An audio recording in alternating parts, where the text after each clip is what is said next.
Pornography पर पहरेदारी होती है और केंद्र सरकार को लेकर सवाल खड़े होते हैं कि आखिर केंद्र सरकार चाहती क्या है, क्योंकि जिस तरह की तकनीक है और जो हालात हैं, ताज़ा हालात, उसमें सिर्फ प्रतिबंध की बात होती है, पूर्ण प्रतिबंध नहीं लग पाया है। ऐसे हालात में सिर्फ यौन अपराध रोकने के लिए आप अपनी मंशा को साफ कर सकते हैं। मनीष पारिक साहब, आपको इसी सवाल को लेकर मैं आपके पास आना चाहूंगा और जानना चाहूंगा। पहली बात, 857 से 700 पर प्रतिबंध हटा लिया गया, ऐसा क्यों हुआ? क्यों यू टर्न लेना पड़ा? जब टॉप टू बॉटम, ऊपर से नीचे तक बीजेपी ये जानती है, सांस्कृतिक प्रवाह की बात करती है, तो फिर इस प्रतिबंध को हटाने के पीछे क्या कारण रहा? और दूसरा सवाल ये है कि सरकार के पास क्या इंतजाम है कि पूर्ण प्रतिबंध पोर्नोग्राफी पर हिंदुस्तान में लगाया जाए? दो बातें हैं। ऑनरेबल सुप्रीम कोर्ट के जो भी इंस्ट्रक्शन है, कुछ तो उनको फॉलो करने की हमारा उसूल है। दूसरी बात यह भी है कि हो सकता है इसकी नई टेक्निक पर काम होगा और नए सिरे से नई तरह की बात लाकर जो भारत का समाज चाहता है। आप देखेंगे अश्विनी जी, एक भी दर्शक ने ये नहीं कहा कि इसको नहीं लगना चाहिए। अब किसकी बात कर रहे हो? कौन सी सोसाइटी? लोक हित की बात है, लोकाचार की बात है, लोक अपवाद की बात नहीं है। जिन से इन्होंने बात करी सर्वेस की, वो 400 लोगों से सर्वे करते हैं, परसेंटेज निकाल देते हैं।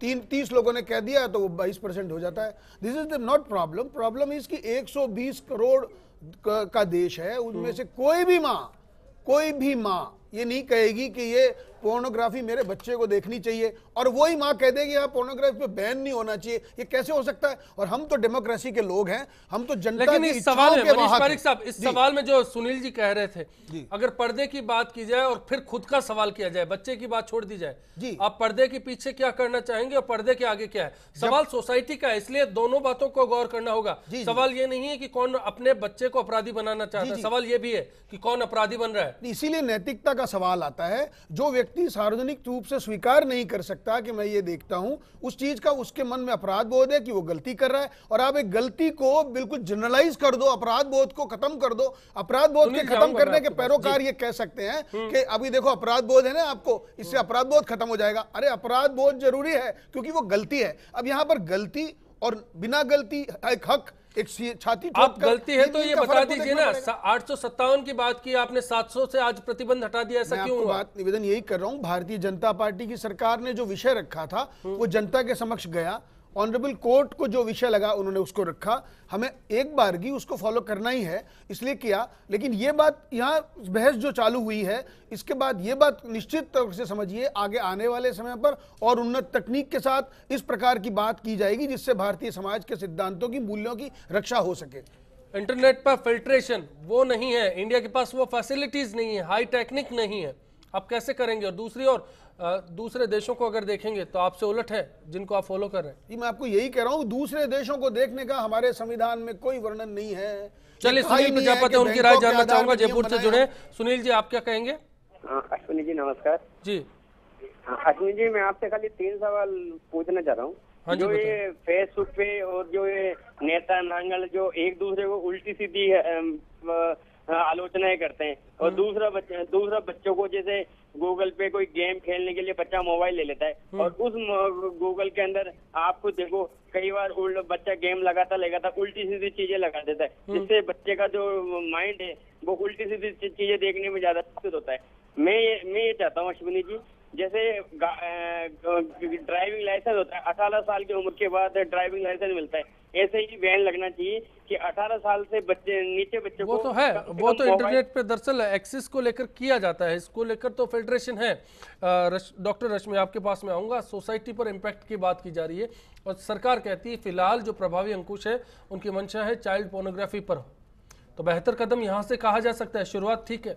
बिल्कुल, शुरुआत तो अच्छी है, करनी ही चाहिए ये तो। और वैसे भी जैसे बताया गया कि आईटी एक्ट में इसका प्रावधान दिया गया है, लेकिन वो प्रावधान देने के बावजूद अभी जैसे जितने भी दर्शक हैं वो यही कह रहे हैं कि हमारे बच्चे देखते हैं, साइज देखते हैं, तो कहीं ना कहीं वो प्रावधानों का उल्लंघन होता है। और उल्लंघन इसलिए भी होता है क्योंकि रिपोर्टिंग नहीं होती, कोई रिपोर्ट करेगा तभी उसका कॉग्निजेंस ली जाएगी। तो कहीं ना कहीं हमें समाज में, अगर हम ये कहना चाहते हैं कि भाई हम प्रतिबंध नहीं लगाएं, तो सेल्फ रेगुलेशन होना चाहिए। सेल्फ रेगुलेशन के लिए शायद भारतीय समाज अभी तक पूरी तरह से तैयार नहीं है, क्योंकि हम उस लेवल तक मानसिक स्थिति पर पहुंच ही नहीं पाए हैं। हम जहां टैंटलाइजिंग इमेजेस हैं, हमारे यहाँ जितने एडवर्टाइजमेंट्स आते हैं उसमें भी ये बात उठती है कि ये जो महिलाओं का चित्रण सही नहीं हो रहा है, तो अनैतिक चित्रण का भी बना हुआ है एक्ट। तो कहीं ना कहीं ये जिनका जो ऐसी इमेजेस हैं, स्पेशली ये जो डिजिटल इमेजेस हैं, उनका इम्पैक्ट बच्चों पे बहुत ज्यादा पड़ता है। मैं एक छोटा सा, आपने स्टडीज की बात करी, मैं तो बहुत बड़ी स्टडी की नहीं बात करी, एक छोटा सा अध्ययन किया गया जयपुर के 4 पब्लिक स्कूल्स का, और वो हमारे विभाग के द्वारा किया गया। और हमने उसमें सिर्फ हमने ये नहीं पूछा था, हमने उस अध्ययन का नाम रखा था लिटिल अडल्ट्स। हम देखना चाह रहे थे कि बच्चे कितनी जल्दी अडल्ट हो रहे हैं। तो उसमें कहीं हमने ये प्रश्न पूछा कि भाई आप कितना इंटरनेट यूज करते हैं, और 10 से 12 साल के बच्चों के ऊपर अध्ययन किया गया, पब्लिक स्कूल में किया गया, क्योंकि हमको ये लगा कि भाई इंटरनेट एक्सेस उनके पास होनी चाहिए। तो जब उन 10 से 12 साल के बच्चों पे जब इस तरह का सवाल पूछा गया और हमने एनालिसिस किया उसका, तो हमें ये दिखाई दिया कि जो बच्चे 10 से 12 साल के, उसमें से करीबन 56% जो हैं वो कह रहे, उन्होंने एडमिट किया कि हम एडल्ट साइट विजिट करते हैं। तो कहीं ना कहीं क्या, अब ये बहुत ही चौंकाने वाला वो है। और ये तो क्योंकि मैं उसका टीम लीडर थी, मुझे पता है कि ये वास्तव में ये एक सवाल आया था जब निर्भया कांड हुआ, उसके बाद ऑस्ट्रेलियन ऑर्गेनाइजेशन ने हिंदुस्तान में महिलाओं के प्रति हिंसा को लेकर एक सर्वे किया, जिसमें पोर्नोग्राफी देखने वालों और नहीं देखने वालों, यूजर्स और नॉन यूजर्स के बीच में बात हुई, और जब उनका रवैया जाना गया, कोई खास फर्क नजर नहीं आया दोनों के रवैये में। तो ये सोशल इंपैक्ट कहाँ जाता है? नहीं, रवैये में अंतर नहीं था, उसका मतलब क्या दिखाई दिया? उसका मतलब ये दिखाई दिया कि कहीं ना कहीं हमारी मानसिकता में ये चीजें इतनी घर कर गई हैं। हम लोग जो कुछ भी देखते हैं अपने आसपास के वातावरण में, ये तो हमारे ही तर्क को पुष्टि दे रहा है कि हम इतना देखते हैं उसको कि हमें उसमें गलत सही और गलत में कोई अंतर ही नजर नहीं आ रहा। इसलिए लग रहा है कि तो बिल्कुल सही है, इसलिए आज की जरूरत है, बचपन से लेके वही चीज देख रहे हैं कि हाँ ऐसा ही होना चाहिए। अगर एक बच्चा चाइल्ड अब्यूज में रहता है या उसके घर में डोमेस्टिक वायलेंस होता है, तो ये मान के चलता है कि डोमेस्टिक वायलेंस। हेमंत टाक साहब है, उनसे बात कर लेते हैं, सुजानगढ़ से जुड़े हैं हमारे साथ में। बताइए आप क्या कहेंगे? हेमंत जी। हाँ जी सर, बताएं सर, आपकी क्या राय है? नमस्कार सर। नमस्ते सर, मैं इस पक्ष में हूँ कि पॉर्न वेबसाइट जो भी है सारी बंद कर दी जाए जी, और इसके साथ में अपने जो बॉलीवुड सिनेमा में अश्लीलता परोसी जा रही है, सेंसरशिप वहाँ भी होनी चाहिए। हाँ, सेंसरशिप वहाँ भी होनी चाहिए, उसको वहाँ पे भी बंद करना चाहिए। चलिए, शुक्रिया आपका। अब मैं इसी से लेकर बात करूंगा, और डॉक्टर अनीता आपके पास में आएंगे। बॉलीवुड स्लैब्स या फिर कोई भी सार्वजनिक तौर पर सोशल मीडिया पर, क्योंकि एक बड़ी बहस छिड़ी है, ट्विटर फेसबुक की बात की जाए, बीते एक हफ्ते के दौरान और खासतौर पर बीते 3 दिन के दौरान ये बहस छिड़ी है, उसमें यूथ का पार्टिसिपेशन है, और जो आइकन्स माने जाते हैं उनमें ज्यादातर अगर इस हक में है कि पोर्नोग्राफी को बैन नहीं किया जाना चाहिए, तो फिर इसको किस तरह से लिया जाए? ये कौन सी मेंटेलिटी है? पढ़े लिखे लोग भी हैं, समाज में प्रभाव रखने वाले भी हैं, और उन लोगों का असर दूसरों पर पड़ता भी। जो ये फिल्मों के अंदर आइकन्स है, उनको ये समझना चाहिए, उनकी एक नैतिक जिम्मेदारी है कि उनको देखकर यूथ उनको अपना आइडल बनाती है, उनके जैसा बनना चाहती है। तो जो भी अपने वक्तव्य देते हैं समाज के अंदर, वो उनको आत्मसात करते हैं अंदर। वो कहते हैं कि ये पॉर्न साइट्स लीगल है या फिर ये सही चीज़ है, तो ये यूथ जो है उनको देखता है, उनके ऊपर वहाँ विजिट करता है। रिसर्च की बात सुनील जी ने की थी कि ना, एक के अंदर से 7 में से 1 जना जरूर से पॉर्न साइट पे जाता है, जितने भी इंटरनेट यूजर्स हैं। अब तक के 130 करोड़ विजिट्स हुई है पॉर्न साइट्स के ऊपर। तो हम ये क्या देख रहे हैं? ये हम ये देख रहे हैं कि पॉर्न साइट का एडिक्शन हो रहा है समाज के अंदर। लोग ये नशे की तरह समाज के अंदर फैल रहा है। अगर शराब नशा है, वो एक समाज के ऊपर बुरा डालता है, बुरा अपना असर डालता है, तो उसी प्रकार पॉर्न साइट्स भी बुरा असर डाल रही है समाज के ऊपर। एक एडिक्शन है, एडिक्शन अगर किसी चीज को हो जाता है तो वो उसी के अंदर घुसा रहता है इंसान। एक यूथ अपने आसपास जितनी भी सोसाइटी है उसके अंदर नहीं जाता है। जी, इस एडिक्शन के बेस पर इस एक्सेस को रोका जा सकता है? बिल्कुल, अगर गवर्नमेंट चाहे तो रोका जा सकता है इन क्या बेस बनाया जा सकता है? सुप्रीम कोर्ट में इसको चैलेंज किया जा सकता है इन अ बैलेंस्ड वे।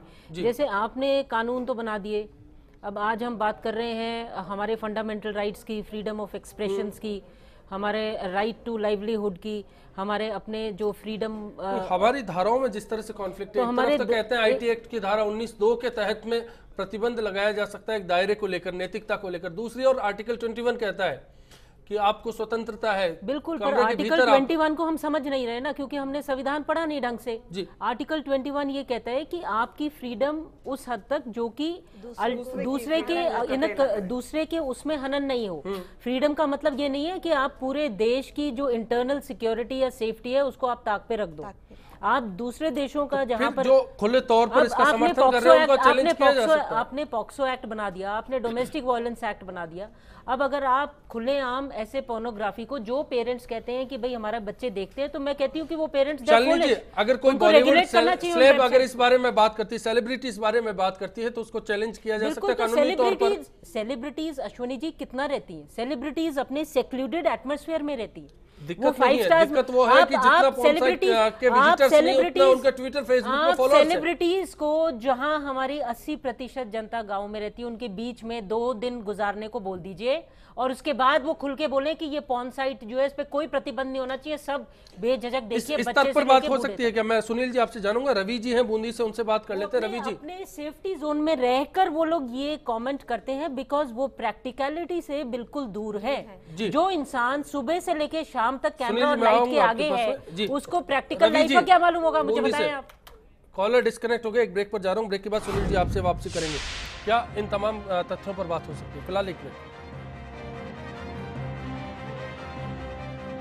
ये एक पॉर्न साइट देखने से अपराध बढ़ रहे हैं, ये नहीं है, लेकिन जो फिल्में जो आ रही हैं उसमें भी कुछ ऐसे सीन होते हैं जिनसे कि बच्चे उत्साहित होते हैं। पॉर्न तो चलो एक आध बच्चा देखता होगा, 100 में से अगर 90% भी बच्चे देखते हैं, लेकिन 10% बच्चे जो फिल्मों से बिगड़ रहे हैं कि उनमें प्यार है, फिर उसके बाद कुछ ऐसे सीन डाल दिए जाते हैं जिनसे कि मतलब बच्चे उत्साहित होते हैं, उन चीज़ों को उन पे अप्लाई करते हैं।